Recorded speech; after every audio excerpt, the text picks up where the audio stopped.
having our Leaders in Energy Investment panel. So, looking at things like energy security and everything as we go through the energy transition or transformation, however you want to call it. So up here today, joining me, I have Jeff Steketee, Chairman at Semeru Energy. We have Anurag Sehgal, Principal at Noble Group, and Kevin Lee, Project Finance at JERA Asia Pacific. So thanks for joining me this afternoon. So I was thinking maybe just to kick things off, it's nice to get a short introduction from each of our panelists, just to hear a little bit about who they are and their background. So maybe Jeff, if you want to kick us off. Sure, Amy. Yeah. So Jeff Steketee, Chair of Semeru Energy, and Semeru Energy is a natural resources investor, a private equity group, small fund. Started in oil and gas and broadened into mining, with some commodity trading on the side. That's quick. Okay, so Anurag Sehgal, I'm a principal with Noble Group, Noble Resources now. We are a trader. I'm not on the trading side though. I work research with special focus on steel carbon materials, thermal coal, and a bit of gas. Hello. Hi, I'm Kevin. I'm working with JERA. JERA, you might know, is Japan's largest electric utility. We are a subsidiary of Tokyo Electric Power and Chubu Electric Power. We like to say that we are the world's largest LNG buyer in the world. So I work for the Singaporean office, and in Singapore we have the procurement arm, the JERA Global Markets, but I work for the infrastructure development side where we develop mid to downstream, LNG to power, and renewables as well. All right, thank you. Nice and short. So to kick things off, maybe we can just look generally at the outlook for the energy sector, LNG, natural gas. So, looking at things like supply and demand, pricing dynamics. And, given the current macro environment that we find ourselves in, we've got, the continued war in Ukraine, a high inflationary economy. How is this industry being impacted? Jeff, do you want to kick us off?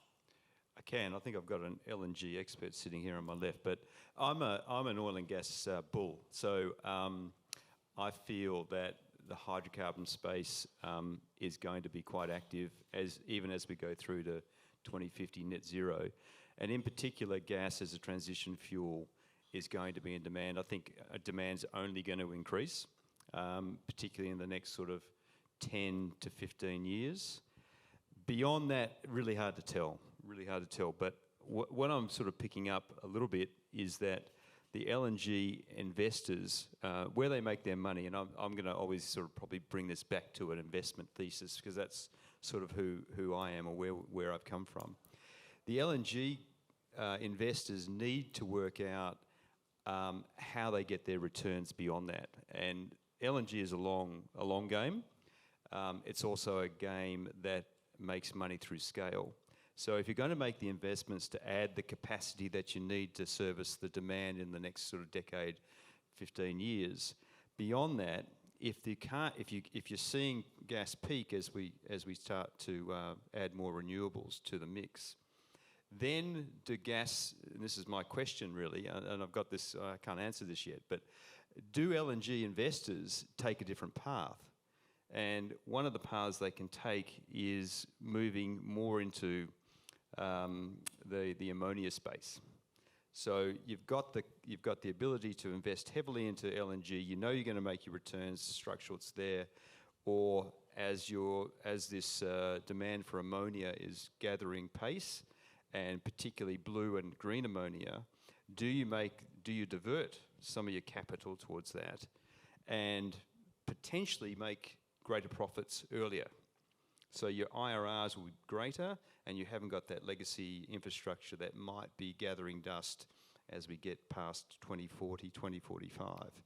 So yes, coming back to try and conclude yes, no doubt, gas is important. Gas demand will increase. I think that it'll be interesting to see what the LNG players do over the next 10 years. So I'm gonna come in from a different angle. I'm gonna come in from coal angle basically, and and that's also important because you see during the period with the Ukraine and Russia situation in Europe, there was a lot of demand which we hadn't seen for thermal coal. There was a lot of dependency, of course, on Russia as well, but there was a supplies for gas. But as situation spilled out of control on that front, there was a lot of demand coming back online. There were mothball plants which were restarted, and there was a lot of coal demand in that particular area, which led to a spike in coal prices going forward as well. And of course, gas prices spiked as well because of the shortages, and there was a lot of need to pump gas for the winters in that particular area. And that has kind of, the gas prices still remain very high though.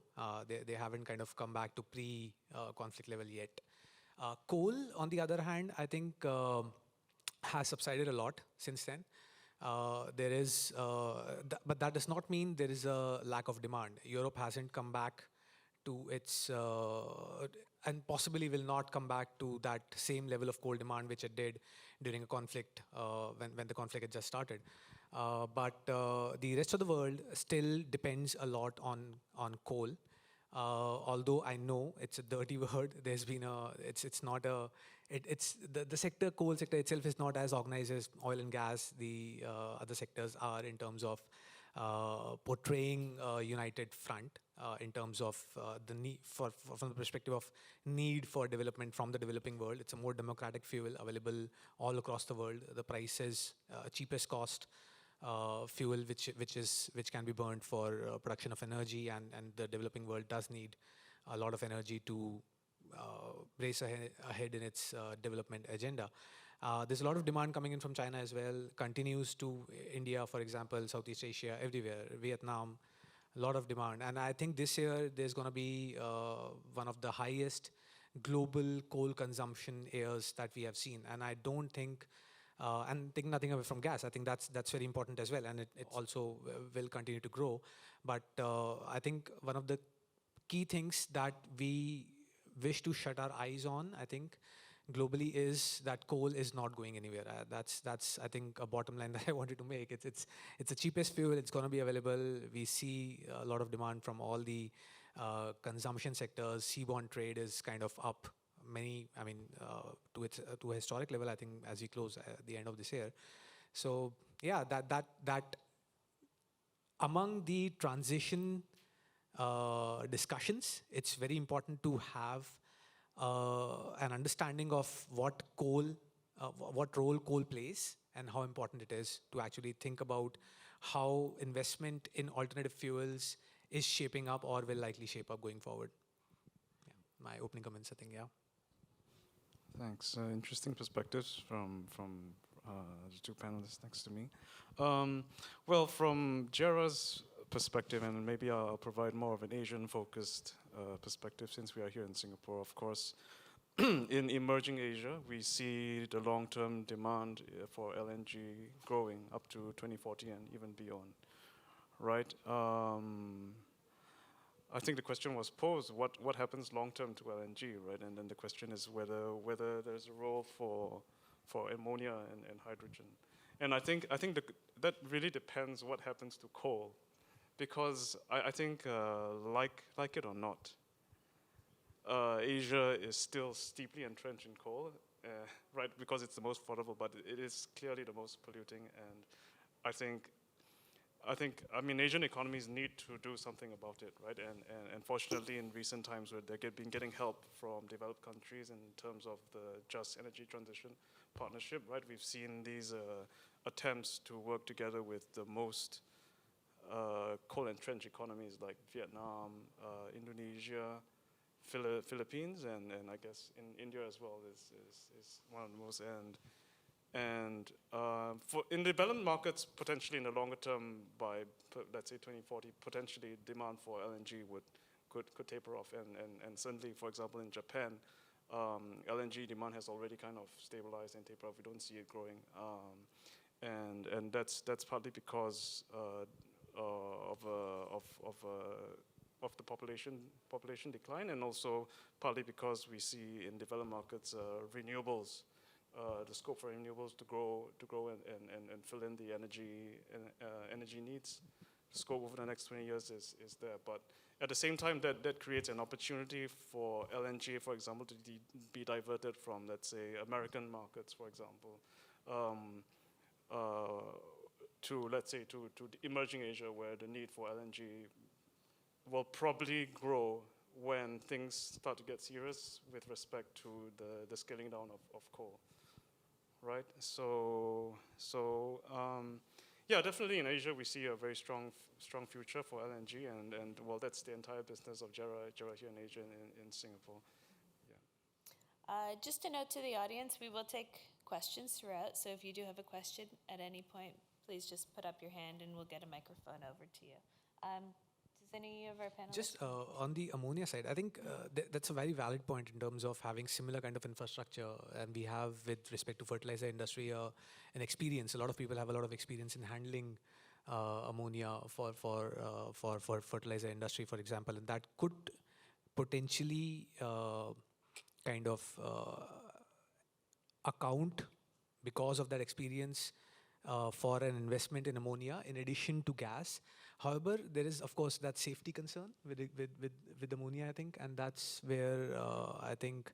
Not gas.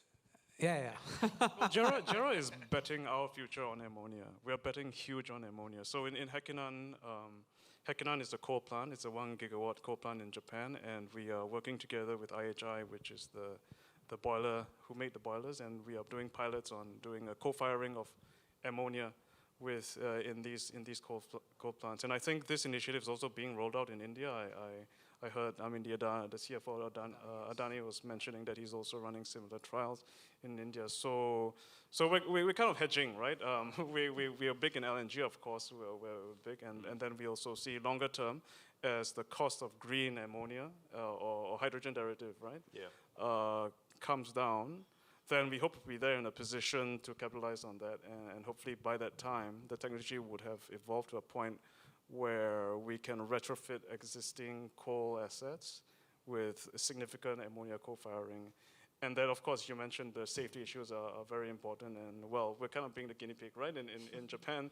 And then by that time, because there's just so much coal in Southeast Asia and Asia, something needs to be done about it. I know it's the cheapest, right? I know it provides the base load, and I know it provides the energy required to drive these economies, but it is still the most polluting, and we can't close our eyes to the problem. I mean, yeah.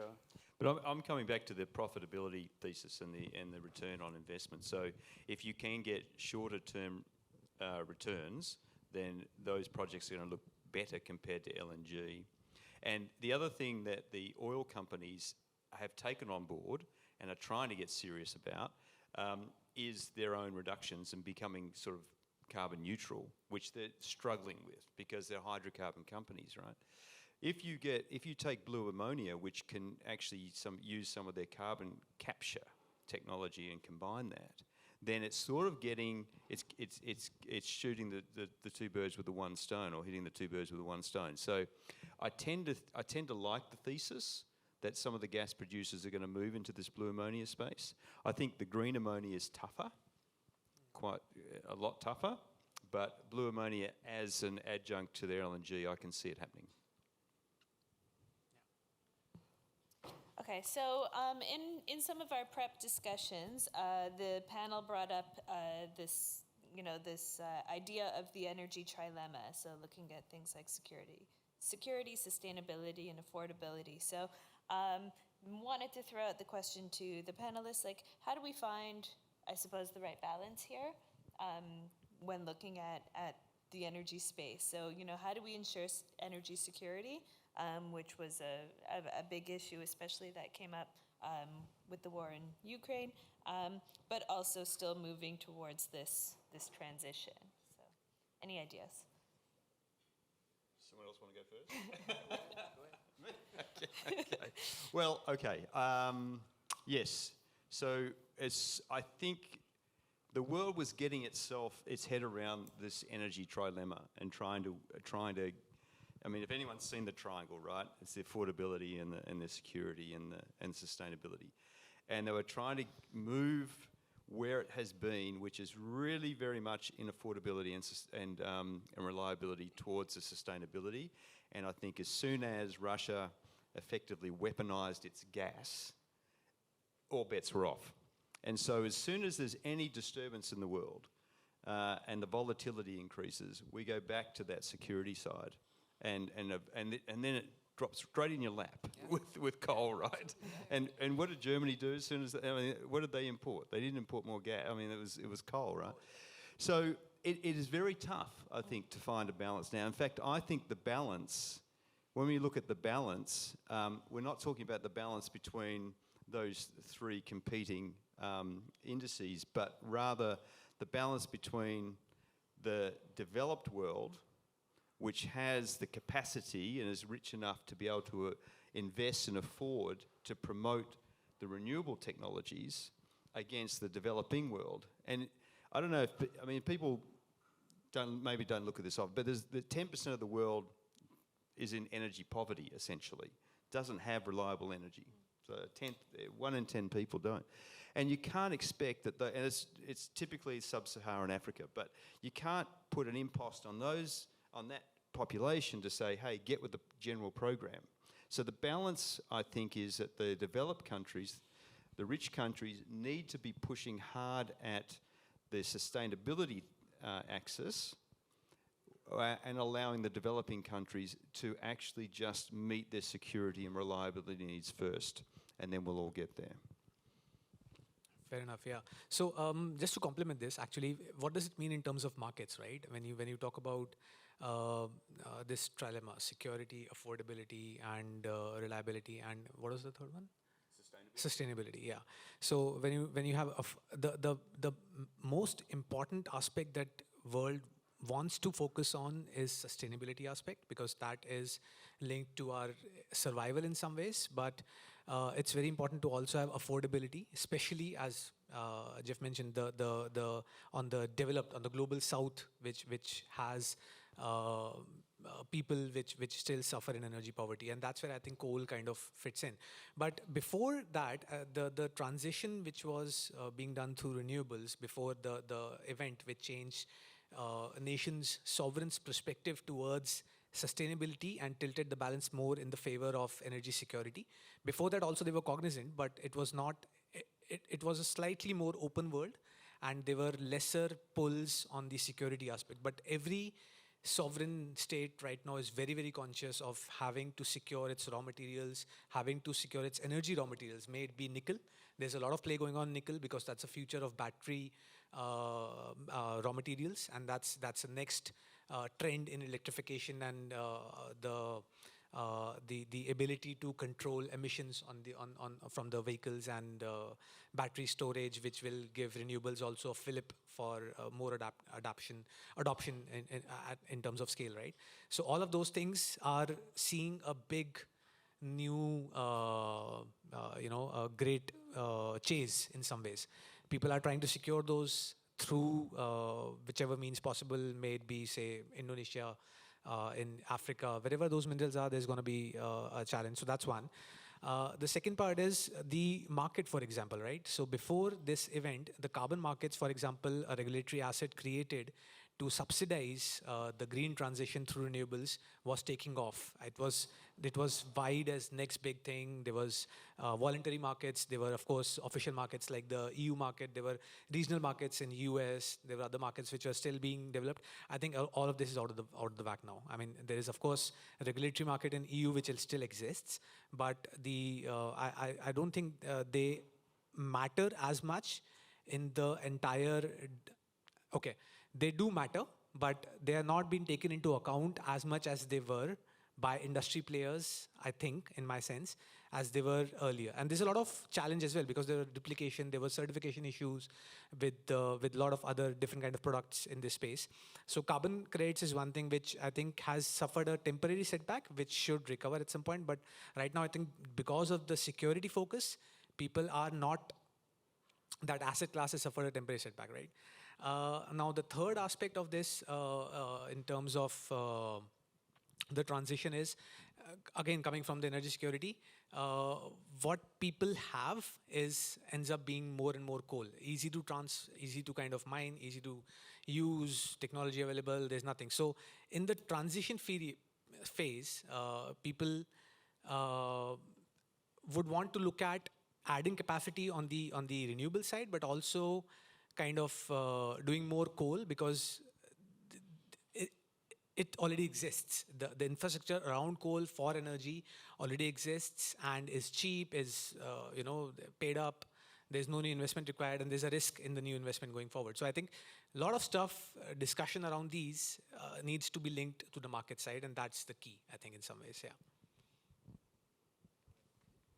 So I think Jeff articulated the issue very well, and maybe I can provide a bit more color to that. So yeah, definitely agree. Developed markets need to lead in terms of sustainability, right, and rollout of renewable energy, and of course the main concern, for the midterm for emerging economies like in Asia will be affordability, right? But it's important to have I think it's important to have a dialogue between these different parts of the world, right? In order to have a global outlook on the energy trilemma, and I mean, this was a challenge that I kind of faced. I mean, my previous institution, I used to work for a French bank several years back, and when I joined the French bank at that time, the French were pulling out of coal, right? And this was 7 years ago. But fast forward today, Asia in this part of the world, we're still deeply entrenched in coal. And in a sense, the problem that I felt having worked at that institution was I felt that they were a bit too far ahead of the curve, right? They had a very Eurocentric view of the world, and perhaps were a little bit out of touch with Asia's needs, right, on the security and affordability, right, and being a bit too focused on the sustainability issue, right? And so fast forward today, I think what we've seen is increasing engagement in the recent COPs between the developed markets, and acknowledgement of that the emerging economies need they have a real affordability problem, right? Despite being deeply entrenched in coal. And then so we see initiatives coming out in terms of the Just Energy Transition Partnership, efforts for developed, I mean, not just public, but private capital as well.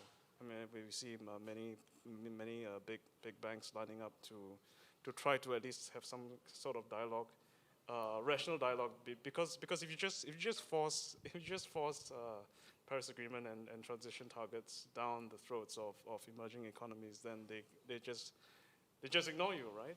And that was the case. Yeah, they can't, right? So then it just needs to be a dialogue on a global scale in order to coordinate and capital flows in order to facilitate the energy transition.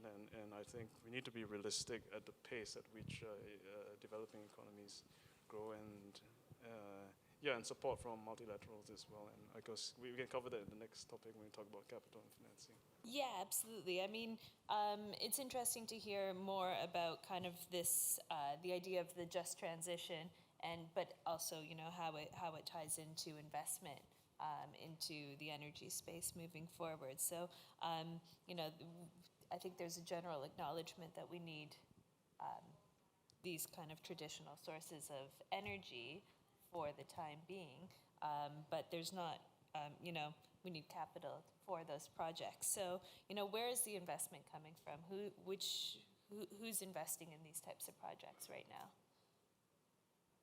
and why? Do you want to reverse? Well, Okay, yeah, we can start with. Let's start with Kevin this time. I don't want to steal everyone's thunder. You can't sit right next to me. So well, I think as long as there's money to be made, there will be capital there, right? So I think there's been lots of money to be made in the coal, or I mean the fossil fuels in the last couple of months and a couple of years, and the capital is still there despite many European institutions and even some institutions having declared publicly that they are withdrawing entirely from coal. But I think longer term, the challenge, I think for renewables, what I see in my work in project finance is that there's no shortage of funds actually looking to develop renewables. I mean, because it's green, right? The challenge is finding the bankable structures, making the projects financially feasible, right, to feed the capital.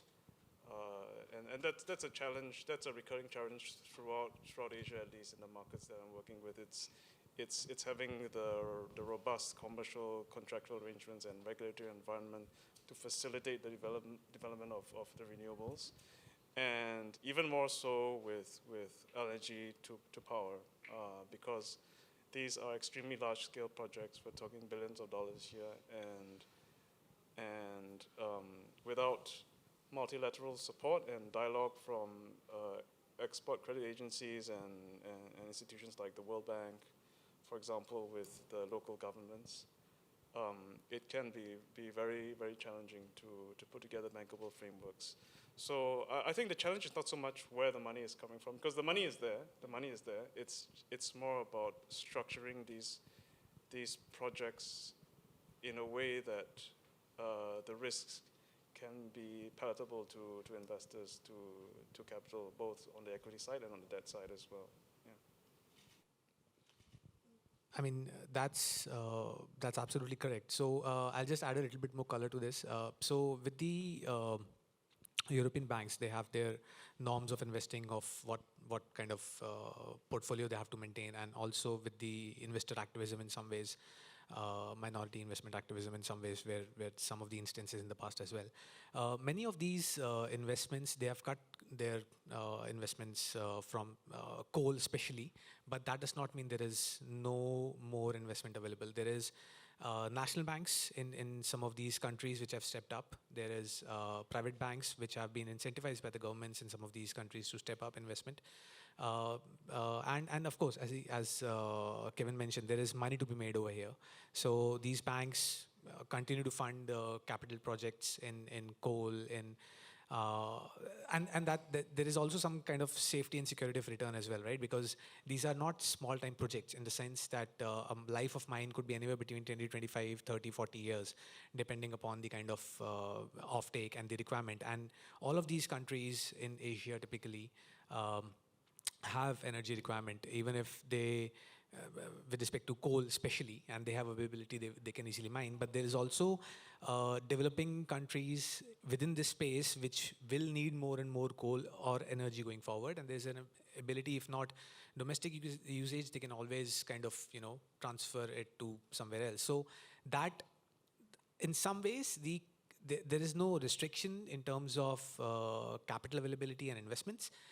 As I said, national banks and sovereign funds have actually moved in this space. There's also private investment, no doubt about that, which is available for investment in this space. But in the renewable space, on the other hand, there is still a lot of regulatory mechanisms in work. There is investment mechanisms in work, regulatory mechanisms in work.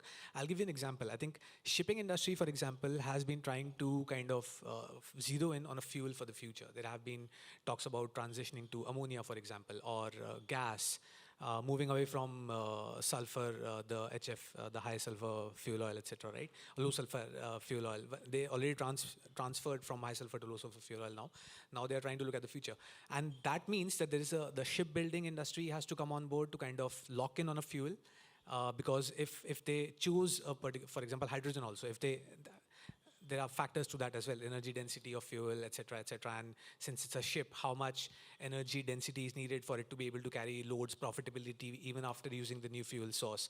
So the investment for that, it's majorly privately sector, so it has to come from the private sector, but there has to be a vision for the governments and transnational governments to be involved, which are involved in this, to kind of zero in on a fuel and say, okay, this is the one, and this will continue, and we'll support it from different mechanisms, investment incentive, ability to have requirements in terms of capitalization, etc., etc., right? So all of those things, unless they all kind of line up, there will always be some kind of corporates which will maybe take a measure, but that scale up will require a lot of time and effort and government support in some ways to actually go from point A to point B. And that's where I think a lot of investment is kind of in a wait and watch mode in some sense, right? There are large projects, for example, in India, say Adani, which is doing some trials with ammonia. There's also a lot of hydrogen investment planned by a couple of good corporates. But that means that the government has mentioned or kind of implied in some way, shape or form that there is a long-term support which is possible in these fuel sources. And so the investment will follow those decisions of regulatory support in some way, shape or form. So that at a transnational level, an agreement, not necessarily an agreement, but at least a direction of how to support investment in those will be, I think, a very important first step to kind of, supercharge some of these investments in some of these industries, which seem a bit disparate right now with experimental stuff going on in pockets in some ways. Okay, so I'm going to try and say it slightly differently. Anyone that's banked anything knows that the banks are risk adverse, and they're not going to take a risk on, say, new technology, something novel, something that hasn't been proven, something that can't demonstrate the cash flows and debt serviceability. So you're quite right. The banks will fund what they've funded before. And what they've funded before is essentially fossil fuels.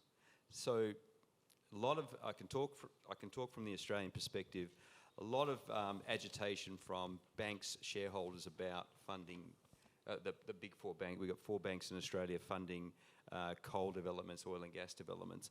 And they talk the talk, the banks, but when it comes down to it, they're still going to fund them.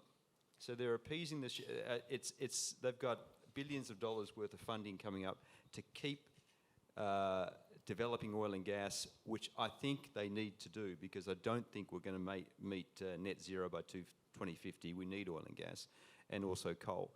So who's then funding the green investments? If you've got something that's proven, so we've got a lot of solar now, we've got a lot of wind now, and people will fund that if they can see the returns, if it's in the hands of a big operator, if the equity component's there, the banks can come through and backfill, as long as they can see that they're going to get their returns. I don't know if anyone knows, but the latest round of the offshore wind release in England failed. No one wanted to bid because the returns aren't there. And this is the equity guys standing there saying, I'm not going to get my equity return. So if the equity guys aren't going in, the banks can't follow. If you haven't got those large-scale proven technologies in the green space, then what you're left with is almost, in my view, a tech play. You're trying to get new technologies that are going to reduce emissions that haven't been proven at commercial scale, or if they're at the lab stage, they need to go to commercial scale, they need that capital. And again, where's that going to come from? And I say it's coming from the private sector. So you've got ESG mandated funds, no problem, they're going to pour capital in. You've got venture capitalists, yes, but I look at the oil and gas sector, and right now it's probably worth somewhere around, let's say, $5 trillion worldwide. 5 trillion. The renewables are less than $1 trillion right now. And the renewable sector needs to outstrip oil and gas in the next decade or two to get to where we need to be in 2050. So who's funding the project? Well, we haven't got enough. We haven't got enough new funds coming into I don't think, in the renewable sector to help us meet the targets, regardless of what government's doing. And government's trying to set the policy framework, people are not backfilling yet. Do we have any questions from the audience before we start to wrap things up? So this has been a really interesting conversation, just kind of looking at, future energy and what, what it is currently, despite what maybe the message coming down from governments seems to be. So, moving forward, I think it's inevitable that we are on this kind of transition pathway. Any thoughts, just, looking to the future in terms of, future energy mix? What do you foresee as we move forward will be kind of making up the global mix? And is it different, between, say, as you say, like the global south who might not have that sort of energy security at the moment that's needed? Start with Anurag. Okay, so I think that's a big question, to be honest. And being in the coal sector, I mean, I have kind of a torn sensibilities in terms of, it is of course a polluting source, there's no doubt about it, but it's also a democratic source of energy, as I said, right? Vastly available, everyone can easily available instruments to trade, and so on and so forth. So I think this year has been kind of an eye-opener in some ways because of the weather patterns that we have seen, right, in coming from after the pandemic. And there was a dip in coal consumption during the pandemic, right? In 2019, 2020, globally, I think it went down really fast. But then post-Ukraine war, again, energy demand, coal consumption, everything has gone up to the roof. And this year we're going to do multi-year high and a multi-year high with respect to coal consumption globally. We have seen the hottest summer on record, I think, in some parts of the world this year. So I think, and this is again out of our remit, but I think a lot of work needs to be done on the adaptation side now, as opposed to just looking at fuel transition bit as well. I think fuel transition is one thing, and it will take, there's a lot of challenges to it, there's no doubt about it. And aligning in an increasingly torn world, right? We have the decoupling between China and US throwing up a lot of new supply chains, so you have stable supply chains, and now those supply chains are getting fractured. New supply chains taking up to be formed need more energy investment as well. So it's unlikely that we are going to see a deficit supply of energy or demand of energy going forward. It's only going to go up. Oil and gas, coal, new forms of energy, anything you say, it's all needed. It's all of us is important as we go towards a more disparate, fractured supply chains world, which is more inward looking in general, and followed by climate change, which is upon us. It's not anywhere in the future. We already are like seeing a lot of climate events every year, which unfortunately we have no control over at the moment. But those are also going to increase in intensity. So we need to get our act together and fast. But we cannot kind of avoid in the just transition responsibility also. So I think that's something to be looked at as well. But in the short term, I think more of status quo and more of what we have already seen in the past. Well, okay. Well, the optimist in me hopes that renewables get developed as fast and as quickly as possible. I think there's a lot of hype around large-scale renewable and potentially green hydrogen, and I think the NEOM project in Saudi Arabia was something that was very surprising to see a project of that scale, a green hydrogen project on that scale in Saudi Arabia. I think it's a 4 gigawatt renewable project being project financed by international, and I think it was a $6 billion, $7 billion project financing.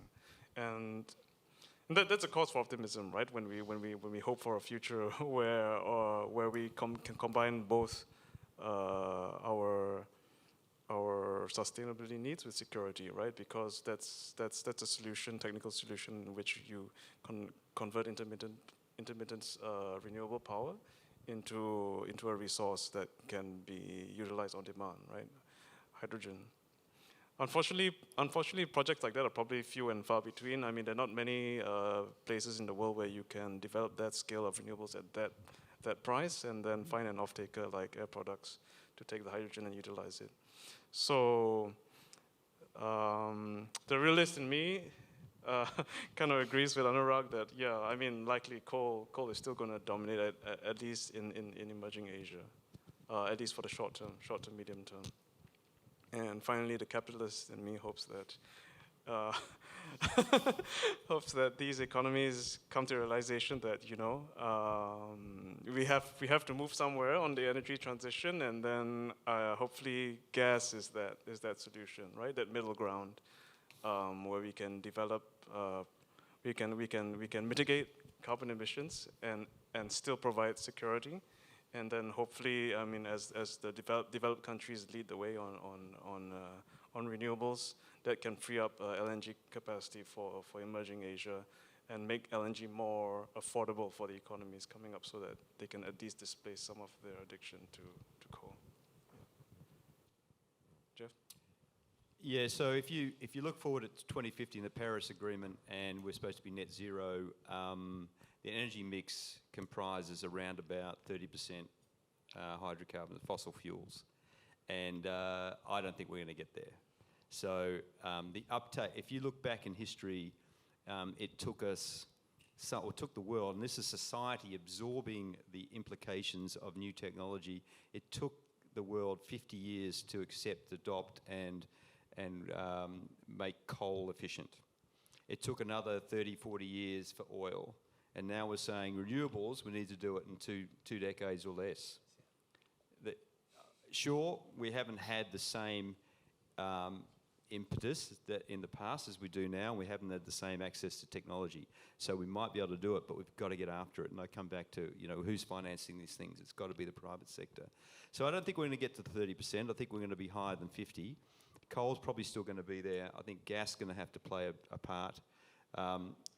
And hopefully we've made enough breakthroughs on innovation and cost to bring something like hydrogen into the mix to help the balance of the 50%. Because if you're relying on solar, I mean, I don't even know if this, what I read, and this it sounds absurd, but the biggest solar array, I think, is in China, and it's 2 or 3 gigawatts, and we need one of those every day to be installed to 2050 to meet that component of solar.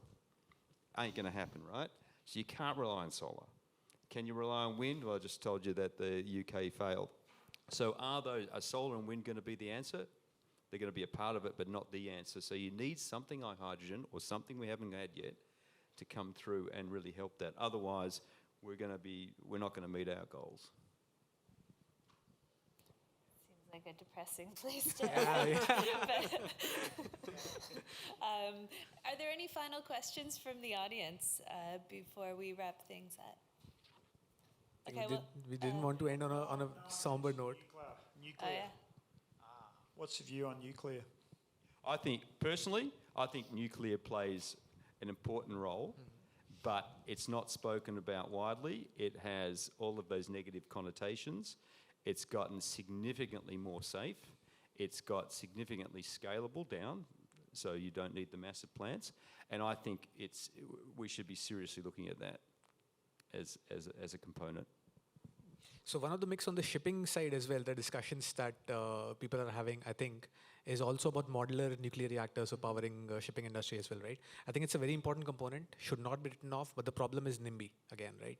Everyone comes back to the same question that, of course, nuclear, yeah, absolutely, but don't set it up in my backyard. You can set it up wherever you want, where someone else may want it, but financing, I think it's also government finance. There is also this International Atomic Energy Corp, the anti-proliferation kind of market, dual-use technology. I mean, those are still, I think, in some way, shape or form, negotiable if the world finds that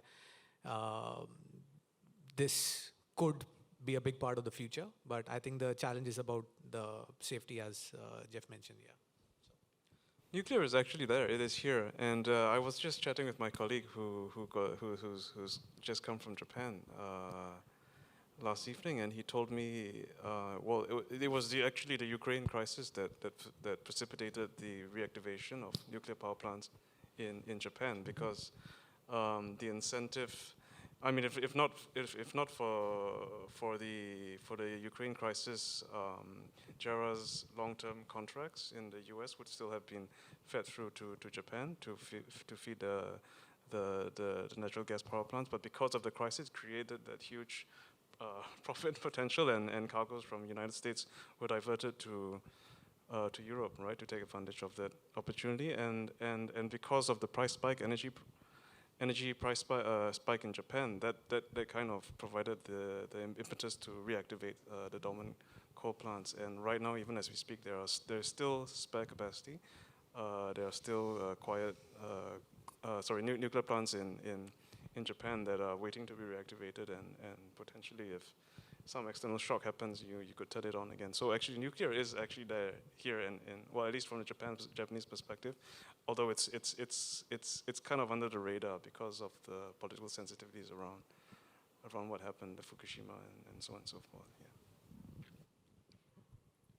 Absolutely. I mean, I think a lot of, at least the discussions that we have at a lot of the one-to-one events, nuclear is certainly kind of that alternative energy that gets mentioned quite a bit. So that actually brings us to the end of our time for the panel. I really want to thank our energy experts for carrying this discussion today and helping me out. So to Jeff, Anurag, and Kevin, thanks for joining me. Thank you so much for inviting us. Thank you.